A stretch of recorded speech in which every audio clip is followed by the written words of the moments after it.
Ada satu momen kecil yang sering banget kita anggap sepele, padahal justru disitulah hidup mulai berubah. Bukan karena kejadian besar, bukan juga karena keberuntungan, tapi karena satu kebiasaan kecil yang dilakukan terus-menerus. Dan hari ini gue mau cerita soal itu, tentang 7 kebiasaan kecil yang kelihatannya remeh, tapi diam-diam bisa ngerombak hidup dari dalam. Ini bukan teori motivasi kosong, tapi cerita nyata dari seseorang bernama Robby. Sebelum lanjut, pastikan kamu klik like dan subscribe dulu ya, karena channel ini bakal terus nemenin kamu ngobrol santai soal hidup, kebiasaan, dan cara pelan-pelan jadi versi diri yang lebih baik. Robby itu orang biasa, bukan motivator, bukan orang kaya sejak lahir. Dulu hidupnya berantakan, bangun siang, sering nunda-nunda kerja asal jadi, dan sering nyalahin keadaan. Sampai suatu hari, hidupnya pelan-pelan berubah. Bukan karena satu keputusan besar, tapi karena kebiasaan kecil yang dia ulang setiap hari. Kebiasaan pertama, bangun 30 menit lebih awal tanpa ngapa-ngapain yang berat.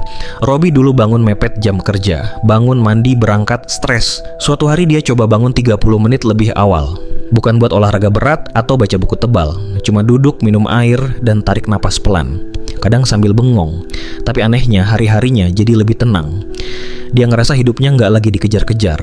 Dari situ dia sadar, pagi yang tenang bikin pikiran lebih waras sepanjang hari. Kebiasaan kedua, nulis satu hal yang disyukuri setiap hari. Awalnya Robby ngerasa ini norak, tapi dia coba. Setiap malam dia tulis satu hal kecil yang bikin dia bersyukur. Kadang cuman, hari ini nggak telat, kadang kopi pagi enak. Lama-lama cara pandangnya berubah. Hidup yang tadinya terasa kosong mulai terasa cukup. Bukan karena masalahnya hilang, tapi karena fokusnya pindah. Kebiasaan ketiga, berhenti bilang nanti.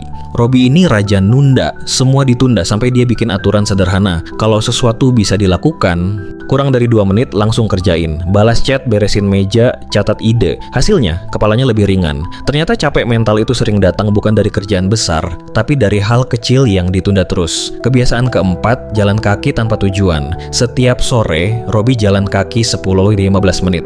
Tanpa headset, tanpa tujuan. Cuma jalan. Awalnya terasa buang waktu, tapi di situ pikirannya mulai jernih. Banyak keputusan penting justru muncul saat dia jalan santai. Dia sadar, otak juga butuh ruang buat bernapas. Kebiasaan kelima, ngobrol jujur sama diri sendiri sebelum tidur. Ini kebiasaan yang agak dalam. Setiap malam, Robby nanya ke dirinya sendiri, hari ini gue beneran hidup atau cuma jalan otomatis? Kadang jawabannya nyebelin, kadang bikin sadar. Tapi dari situ, dia mulai ngerti apa yang sebenarnya dia hindari dan apa yang sebenarnya dia mau. Kebiasaan keenam, kurangi konsumsi, tambah produksi. Dulu Robby kebanyakan scroll, berita, video, konten. Otaknya penuh tapi kosong. Lalu dia ganti 1 jam scroll dengan 1 jam bikin sesuatu, nulis, mikir, atau belajar. Nggak harus bagus, yang penting bikin.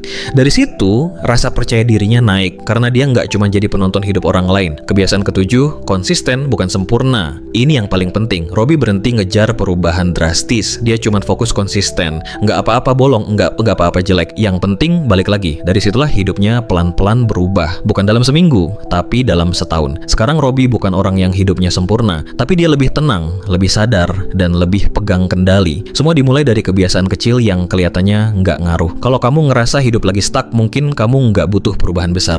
Mungkin kamu cuma butuh satu kebiasaan kecil yang kamu ulang besok, lusa, dan seterusnya. Kalau kamu merasa naskah ini ada gunanya, jangan lupa like video ini, subscribe channel ini, dan share ke orang yang lagi butuh. Dengerin hal sederhana tapi penting. Tulis juga di komentar, kebiasaan kecil apa yang mau kamu mulai hari ini. Kita ngobrol di sana.